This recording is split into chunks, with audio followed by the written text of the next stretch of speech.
Welcome back to another episode of ROC Boys Football. Continuing taking a look at some of the bigger college football bowls, and we're taking a look at the Orange Bowl. This is going to be a really fun game between two teams that, if you pulled their fan bases in October, it was college football playoff or bust. Tennessee was looking like one of the best, if not the best teams in the country. Clemson was taking care of business. They both nearly miss out on the playoffs, but they're playing in a New Year's Six Orange Bowl game where it this seems to be more of a what do these teams have in the future as opposed to what the final score of this game is. But both teams seem pretty motivated to play. You're getting a lot of guys who are NFL talent that are choosing to play in this game. SEC ACC matchup. I think this means a lot to both teams. Before we get into the preview, though, again, I just want to say thank you guys for the support you guys have shown. It's been an absolute blessing. You guys have been absolutely awesome supporting us. If you do enjoy the content, consider subscribing to the channel. We're almost at 3,000 subscribers, which is absolutely insane, and that's thanks to you guys. So we really do appreciate that. Phil, I'm going to kick it off to you. Early reads on this game here. Yeah, to start off, this I think is a super exciting matchup, frankly. And I get that both teams had somewhat disappointing ends this season with obviously the Hendon Hooker injury was brutal for Tennessee and brutal for him. And then Clemson's a team that should be in the playoff. I mean, with the schedule they had and in a weak ACC, being ranked as high as they were in the preseason, all they had to do was run the table, and that shouldn't have been that hard. I mean, Notre Dame's not a tough team, I don't think. That's a team Clemson should be beating. So I imagine most people are disappointed with the season, but the glimpses you saw of Cade Klubnik, I think you have a lot to be excited about going forward. Yeah, and getting into this game and what you want to see, you're seeing two quarterbacks that are kind of slated to start next year, and you're going to get a feel for what do these quarterbacks bring? Cade Klubnik getting his first start for Clemson. It's his team. It's his offense now. When he's come in for DJU, he's definitely provided a spark, but kind of in limited reps. I'm really excited to see what he looks like as a full-time starter. He has a whole month of bowl prep to kind of get this offense ready. The offensive coordinator and Dabo have a whole month to get Cade some looks and plays that he feels comfortable with. And on the other side, Joe Milton playing for Tennessee, I would guess he's thinking that he's going to start next year. And if he wants to win the starting job next year over Nico, the five-star recruit coming in, he's going to have a good game against Clemson here. Yeah, he's going to need to show something that makes, I think, Heupel and the Tennessee fans think that they can go be really competitive, because Tennessee is not going to be tolerating the old Tennessee records now that they've got a year of being what they were, which was a very close to the playoffs. If Hendon Hooker doesn't go down, and I get they lost to South Carolina even with him, but that's a team that has kind of an argument for the playoff this year. And so the issue is Joe Milton, when he's been on the field for them as the starter, they've just looked very different. I mean, when Hendon Hooker comes in, the offense starts to click a lot more, and you can see the talent with Joe Milton, but I don't think he's yet put it together on the field to make these coaches and fans wildly excited about. And that's why Joe Milton got the starting nod early in 2021. Like, if you guys remember, I'm sure the Tennessee fans do, he was the starting quarterback out of camp in 2021. And hey, trust me, we're Michigan fans. We know about the Joe Milton hype.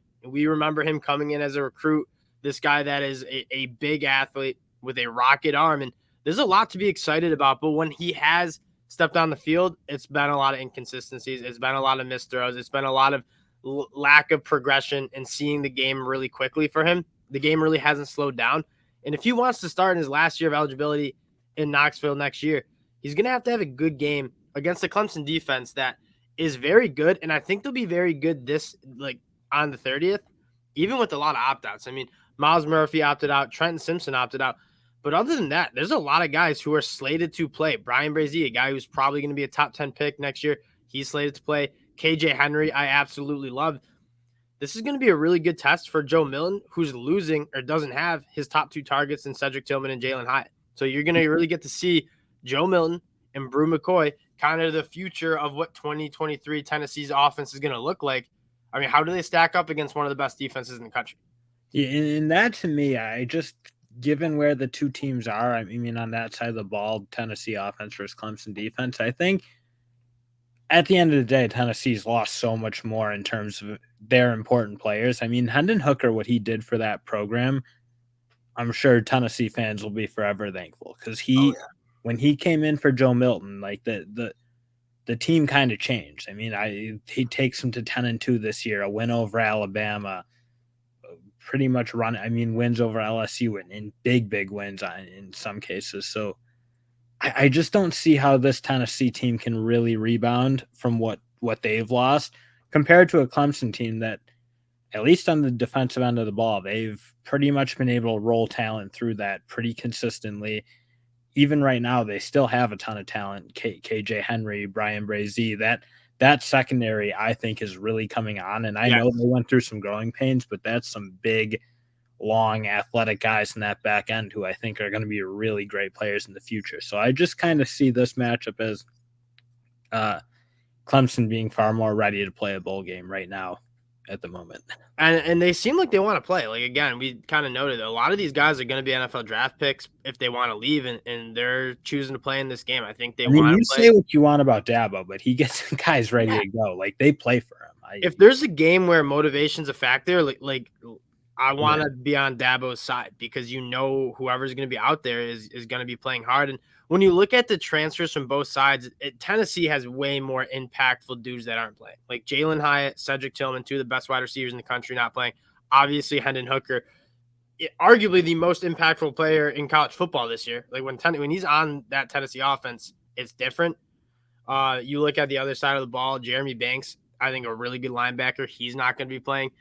Clemson, yeah, they lose DJU, but I don't even know if like K Klubnik he might even give him a better chance to win. I mean, Dabo pretty much said that in the final press conference after the UNC game. He said, like, obviously Cade wasn't quite ready to go at the beginning of the year, and you saw some major struggles, especially in that Notre Dame game.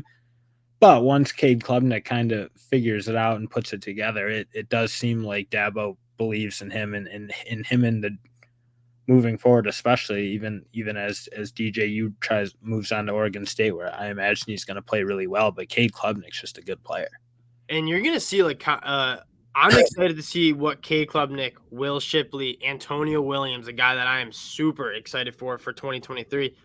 If you're a Clemson fan, you're really excited to see what this battery of quarterback, wide receiver, running back looks like against a Tennessee defense that's gettable.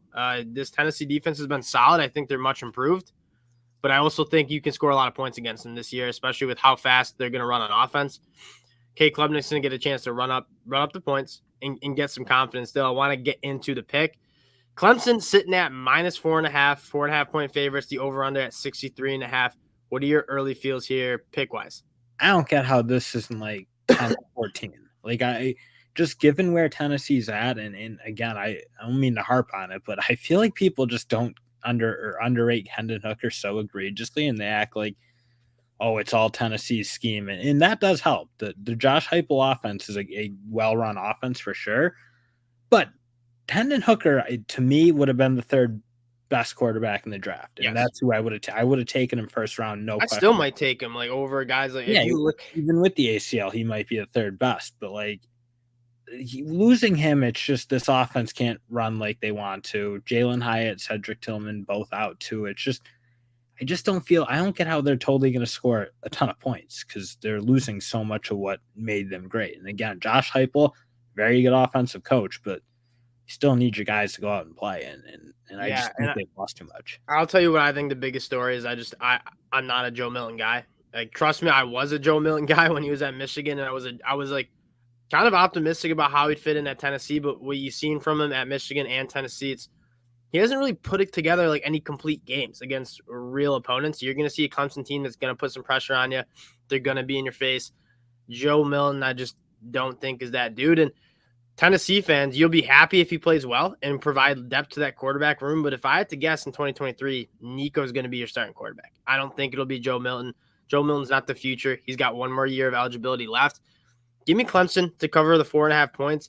I think this Clemson team is going to look just like it has all year. And I get they probably haven't played as good as you would have liked if you're Clemson. But on the defensive side of the ball, they still have an endless amount of talent that is playing. And on the offense side of the ball, they're going to still run the football really well. K Klubnik, I think I'm excited to see what he brings to the table. He's been good when he's played. I think this is a pretty easy pick for me. And I'm not getting here. I don't take bowl games, and I'm never confident in my bowl game picks. I'm pretty confident in this one, especially with Joe Milton suiting up for Tennessee.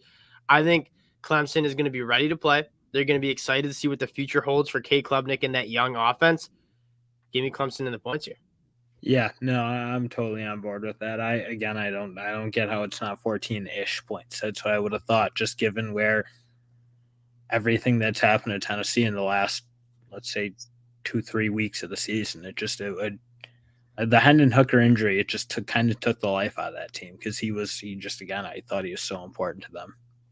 Yeah, that'll do it from the boys. Again, appreciate you guys checking us out. And if you do enjoy the content, consider subscribing to the channel. We appreciate y'all, and we'll talk to y'all later. Peace.